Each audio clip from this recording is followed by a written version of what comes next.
Arshad, please take it away and start us off. Thank you, Sheila. Thank you, Sheila. It's can't say enough what you and USEA staff has done, not just to continue Barry's legacy, but continue to establish USEA as a key entity in our energy spectrum. It's an honor and pleasure to be here today, and it's also an honor and pleasure to be in the board of USEA. I want to start off by where I ended last year. We mentioned, if you remember last year, necessity is the mother of invention. And the necessity that we have is transitioning to this clean energy future, but do that reliably and do that affordably.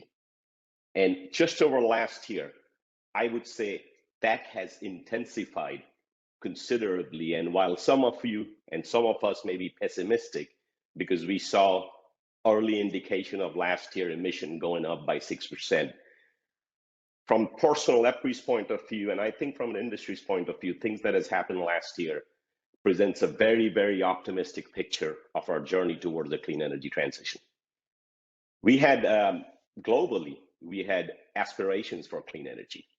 Those aspirations have turned into ambitions, and those ambitions have turned into near-term measurable targets. Near-term is 2030, not a 2050 net zero. And COP26, the UN Climate Summit in Glasgow last year, solidified throughout the globe pretty ambitious goal. So I want to start off with a video on what that ambitious goal for US means and what will it take for us to achieve that in the right way. So if we can play that video, I'll come back after the video.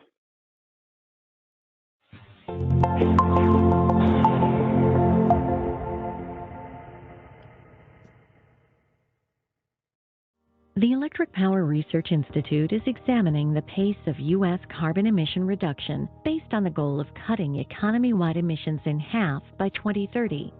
Across the U.S. economy, annual energy-related carbon emissions declined 1 gigaton between 2005 and 2020, driving CO2 about 50% below 2005 levels by 2030 means tripling the rate of decarbonization, accelerating from a 1 gigaton reduction over 15 years to 1 gigaton every 5 years. Additional reductions are expected in the decades ahead as the U.S. targets net zero emissions economy-wide by 2050. Between 2005 and 2020, the power sector reduced its carbon emissions by 35%, driven by end-use efficiency gains coupled with natural gas and renewables replacing coal. Electric sector reductions will need to accelerate over the coming decade to achieve a 3 times increase in the economy-wide pace, with high solar and wind penetration and advanced low-carbon technologies emerging. Achieving net zero power sector emissions will take time and involve substantial technology innovation to make the transition affordable and reliable. The transportation, buildings, and industry sectors achieved relatively small carbon reductions between 2005 and 2020. These sectors will have to substantially accelerate reductions to meet 2030 goals. Electrification will play a central role. In the decades ahead, transportation, buildings, and industry are expected to continue reducing emissions, powered by electrification, low-carbon fuels, and carbon capture and storage. The development of negative emission technologies will benefit all sectors. The power sector is poised to play a crucial role in realizing the U.S. carbon goals in the coming decades, through direct emission reductions and by enabling reductions in transportation, buildings, and industry. As part of EPRI's society-focused mission, the Institute is driving collaborative innovation essential to a clean, affordable, and reliable energy future.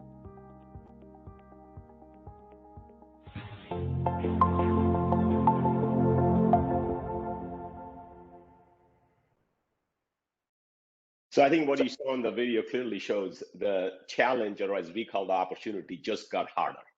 Because if the emission went up 6% last year, we only have 8 to 9 years left to meet the ambitious goal of economy like 50%. So why am I optimistic? So I'm optimistic for several reasons, but let me give you 3 reasons of what has happened last year that makes me very optimistic about the energy industry.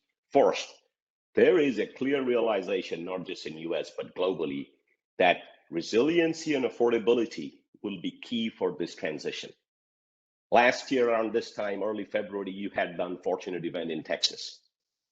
It not only caused billions of dollars of damage, but loss of life. There has never been the importance of a resiliency more seen than what happened in Texas last year.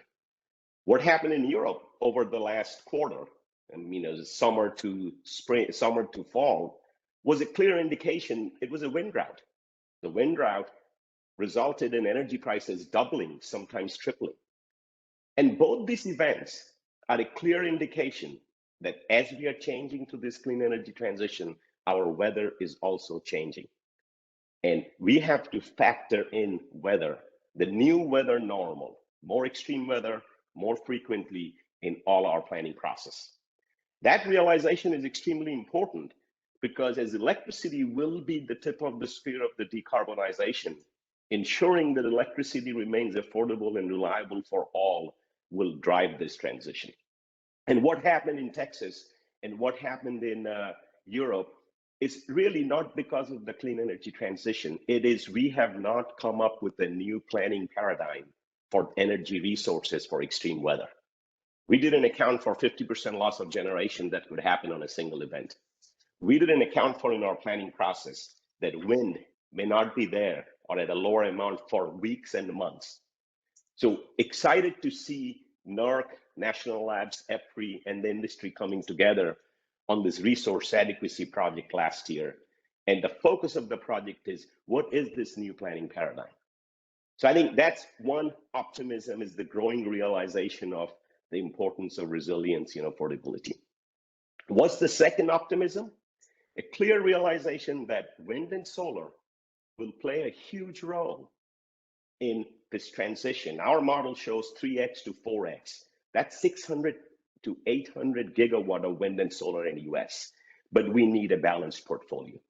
You will hear from one of our industry leaders, Maria, coming in after me, Maria Korsunik from NEI, that the growing realization that the largest carbon-free source of energy in the US, the role of nuclear and things that has happened last year, that not only will keep existing nuclear there, but we have an opportunity as a country to take the leadership on the next generation advanced nuclear. There's a growing realization that without carbon capture and storage, there's a growing realization without being able to create hydrogen and other liquid fuels and gaseous fuels in a reliable and affordable way, we will not be able to make the transition. So that's another reason for optimism. And if I had to pick one third reason for optimism, the largest investment that has been made in the history of the world for clean energy was made last year. That's the infrastructure bill. And if you look at all the components of the infrastructure bill, it's not just clean energy demonstration office, it's broadband and realization, communication and electricity are intertwined. We have now, you will hear from Tom Kuhn, investor-owned utilities, public power from Joy Dito, from Jim Matheson from NRACA, that utilities are now also getting engaged, not just for their smart grid, the need for communication, but how communication can bridge the digital divide. That is a sign for optimism that as that funds roll out and as the energy industry uses that fund for the benefit of the public, it will accelerate the transition. So I think these are the reasons of optimism. And when we look at the video for the next 30 years, we intentionally made the video so that let's focus on 10 years. That's now, that's present. What do we need to do in this 10 years? Technology is actually available. Yes, wind will get better, solar will get better, nuclear will get better, batteries will get better. But the biggest challenge and the biggest opportunity we have is to make the grid ready for new resources. It needs to be EV ready. It needs to be renewable ready. And what does EV ready and renewable ready means? It means how we integrate the resources in a way so they're not just EVs are not just a load, they're actually a resource for the system. Charging infrastructure is available not for just the rich and rich neighborhoods, but for all. And if you look at not just on the federal side, what has happened on the state side, a great example is Colorado. Great example of Public Utility Commission in California and throughout the country, a growing realization that charging infrastructure that will enable transportation of electrification we have been talking about it for a while. It's going to happen this decade. It's going to happen because charging infrastructures will be available to low income. It will happen because what Ford, what GM, what EV companies have done. The announcement for Ford F-150, the largest passenger, it's not a car, it's a pickup truck. That's the largest selling truck in US. That is a great example of how the automotive industry is coming in. So getting the grid ready for what could be 5 to 6 out of 10 new cars in 2030 could be electric. That's a huge opportunity. What does it mean getting the grid ready for renewables? Well, of course, we know we got to build the transmission to bring the renewables in. But it also means that we need resources to balance when the wind doesn't blow and the sun doesn't shine. And that resources would be new technologies like batteries. But that resources would be also grid interactive technologies, your thermostat, your water heater, your EV charger, all playing a role in the grid. And it's a grid connected appliances that provides the balancing resource.